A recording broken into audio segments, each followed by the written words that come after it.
ప్రాంతంలో పశువుల కాపరిగా, తాపీ మేస్త్రిగా, తెలంగాణ ఉద్యమకారుడిగా చివరి శ్వాస వరకు తన సర్వం దారబోసి ఈ తెలంగాణ ఉద్యమాన్ని, తెలంగాణ రాష్ట్ర సాధనలో గొప్ప పాత్ర పోషించిన అందశ్రీ గారిని కోల్పోవడం తెలంగాణ సమాజానికే కాదు, వ్యక్తిగతంగా నాకు చాలా తీరని లోటు. పిసిసి అధ్యక్షుడిగా ప్రజాక్షేత్రంలో పర్యటిస్తున్నప్పుడు అందశ్రీ గారిని కలవాలని ప్రయత్నం చేస్తే నేను రాజకీయ నాయకులకు దూరంగా ఉంటాను, రాజకీయ నాయకులను వేదికల మీదనే కలుస్తాను కానీ వ్యక్తిగతంగా కలవను అని ఒక మిత్రుడి ద్వారా సమాచారాన్ని చేరవేశాం. అయినా పర్వాలేదు, ఒకసారి కలుద్దాం, తెలంగాణ రాష్ట్ర భవిష్యత్తు గురించి చర్చించుకుందాం, రాష్ట్ర సాధనలో కోట్లాది మందిని ఏకం చేసి తెలంగాణ ఉద్యమ బాట నడిపించిన మీరు ఈనాడు 4 కోట్ల తెలంగాణ ప్రజలు కష్టాలలో ఉన్నప్పుడు మీదైన పాత్ర పోషించాలి అని చెప్పి అందశ్రీ గారిని అడగడం, కలవడం, ఆనాడు కాంగ్రెస్ పార్టీని నడిపించే క్రమంలో వారొక గొప్ప స్ఫూర్తినిచ్చింది. కొట్లాడితే ఖచ్చితంగా తెలంగాణ ప్రజలు ఆశీర్వదిస్తారు, తెలంగాణ ప్రజల యొక్క సమస్యల్ని తీర్చడానికి కలిసి పనిచేద్దాము, నీతో మాట్లాడిన తర్వాత నాకు నమ్మకం వచ్చింది, తప్పకుండా నువ్వు చేసే ప్రయత్నంలో నేను చేయగలిగిన ప్రయత్నం నేను చేస్తాను, అందరం తలా ఓ చెయ్యి వేసినప్పుడే ఈ తెలంగాణ సమాజానికి ప్రయోజనం చేకూరుతుంది అని చెప్పి ఆనాడు అందశ్రీ గారి మాటలు, ఆ తర్వాత వారు నేను చర్చించుకున్న అంశాలు మీడియా మిత్రులకు తెలుసు. అందశ్రీ గారితో మాట్లాడుతున్నప్పుడు నాకు చదువుకోవడానికి పట్టణం వచ్చిన తమ్ముడికి ఊర్లో వ్యవసాయం చేసే అన్న చూడడానికి వచ్చినప్పుడు కలిగే అనుభూతి కలిగేది నాకు అందశ్రీని ఎప్పుడు కలిసిన. వారొక స్ఫూర్తిగా ఈ పరిపాలనలో పేదలకు ప్రయోజనం చేకూర్చాలన్న ఆలోచన వచ్చినప్పుడు గద్దరన్నతో పాటు అందశ్రీ గారు సమానమైన స్ఫూర్తిని నింపడమే కాకుండా వారు రచించిన జయ జయ హే తెలంగాణ, తెలంగాణ రాష్ట్ర ఏర్పడ్డ 10 సంవత్సరాల తర్వాత రాష్ట్ర గీతంగా ఈరోజు కోట్లాది మంది ప్రజలకు ఒక స్ఫూర్తిని నింపుతున్నాయి. వారి ప్రతి మాట ప్రజా జీవితంలో నుంచి పుట్టుకొచ్చింది, ప్రతి పాట ఈ తెలంగాణ ఉద్యమ స్ఫూర్తిని నింపడం జరిగింది.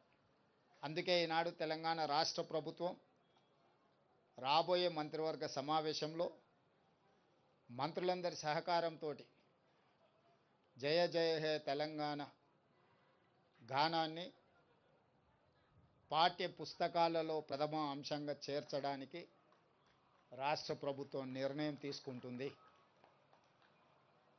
ఇదే కాదు, ఈనాడు ఈ స్మృతివనం ఉద్యమకారులకు, గాయకులకు, కవులకు ఈ తెలంగాణ సమాజం, తెలంగాణ సంస్కృతి సముచితమైన స్థానాన్ని ఇస్తుంది, స్ఫూర్తిని నింపుతుంది అని తెలియజేయడమే కాకుండా వారి కుటుంబంలో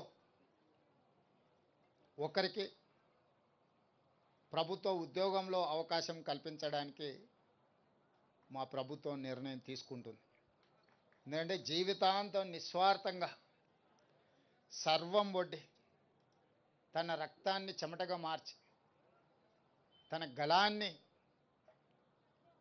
ఈ తెలంగాణకే అంకితం చేసి, అలాంటి కుటుంబం ఆర్థికంగా ఎన్ని సమస్యలు ఎదుర్కొంటుందో నాకు తెలుసు.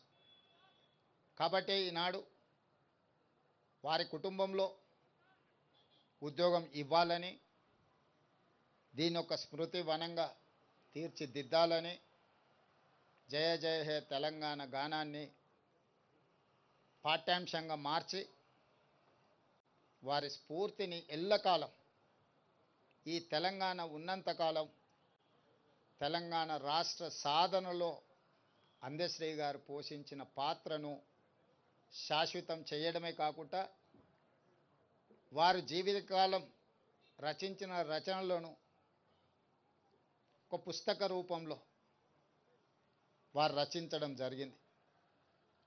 నిప్పుల వాగు. ఈ నిప్పుల వాగు ఒక స్ఫూర్తి, ఒక ప్రజ్వలన, భవిష్యత్ తరాలకు ఇది ఒక భగవద్గీతగా, ఒక బైబిల్గా, ఒక ఖురాన్గా తెలంగాణ యువతకు, తెలంగాణ ఉద్యమకారులకు, తెలంగాణ ప్రజా సమస్యల మీద పోరాటం చేసే వాళ్లకు ఒక గైడ్ లాగా పనిచేస్తుంది.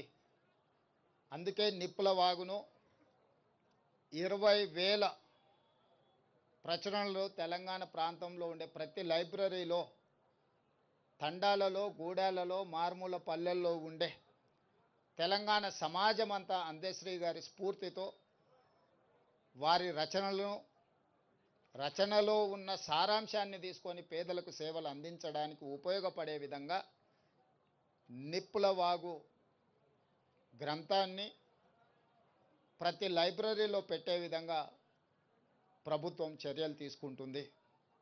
ఇదే కాకుండా వారి అభిమానుల నుంచి సూచనలు తీసుకొని ఇంకా ఏం చేయగలమో, వారి పేరు, వారి స్ఫూర్తి తెలంగాణ సమాజంలో శాశ్వతంగా పదిలంగా ఉండడానికి అవసరమైన చర్యలన్నీ మా ప్రభుత్వం చేపడుతుంది.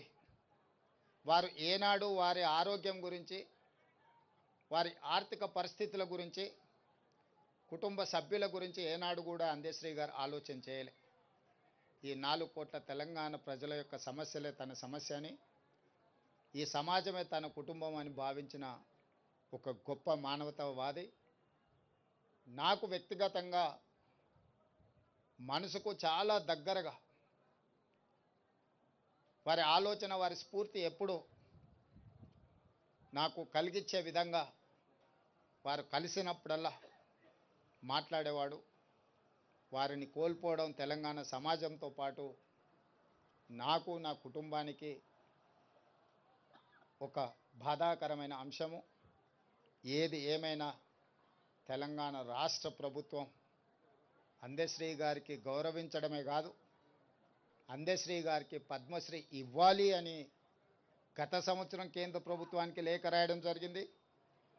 ఈసారి కూడా స్వయంగా ప్రధానమంత్రి నరేంద్ర మోడీ గారిని కలిసి తెలంగాణ ఆత్మగౌరవం, తెలంగాణ గుండె ధైర్యం అందశ్రీ గారికి పద్మశ్రీ ఇవ్వాల్సిందిగా కేంద్ర ప్రభుత్వాన్ని విజ్ఞప్తి చేస్తున్నాం.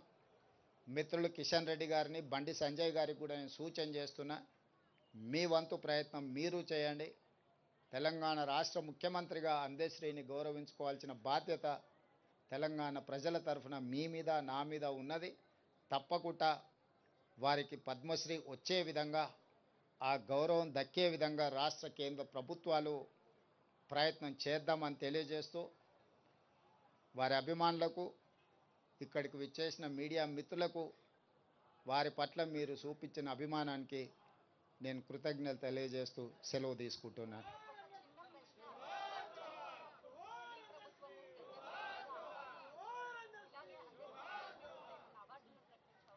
ఇప్పుడు అందశ్రీ గారి పేరు శాశ్వతంగా పదిలంగా ఉండడానికే పాఠ్య పుస్తకాలలో పాఠ్యాంశంగా ఈ జయ జయ హే తెలంగాణను తీసుకోవడం జరుగుతుంది. అందుకే వారి జ్ఞాపకమే ప్రతి లైబ్రరీలో నిప్పుల వాగు